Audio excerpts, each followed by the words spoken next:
అణ్వాస్త్రాల అణ్వస్త్రాలు అనేది కేవలం ఒక నరేటివ్ మాత్రమే. హ్మ్.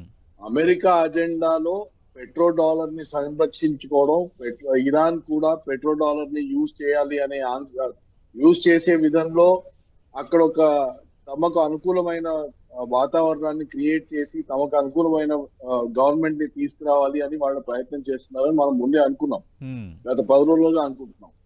ఇవాళ తెర మీదికి వచ్చింది ఏంటంటే, మనం కార్డ్స్ ఆడితే యునో షో ద కార్డ్స్ అని ఎప్పుడైతే అంటామో, I think Iran is doing that today. And పరోక్షంగా వెనకాల నుంచి చైనా ఒక గేమ్ ఆడడం మొదలు పెట్టింది అని కూడా తెలుస్తోంది. సో హ్మ్. బేసికలీ ఇరాన్ యొక్క స్టాన్స్ ఏంటో అది చైనా చేతిలో ఉంది అని ఇవాళ చాలా క్లియర్ గా అర్థమైపోయింది. ఇంకో విషయం ఏంటంటే, మీరు ఇండియా మాట్లాడింది ఇరాన్ తో అని చెప్పారు. హ్మ్.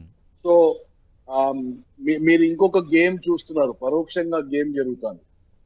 అదేంటంటే, మీరు opposition narrative war social media పైన, మెయిన్ స్ట్రీమ్ మీడియా పైన చూస్తే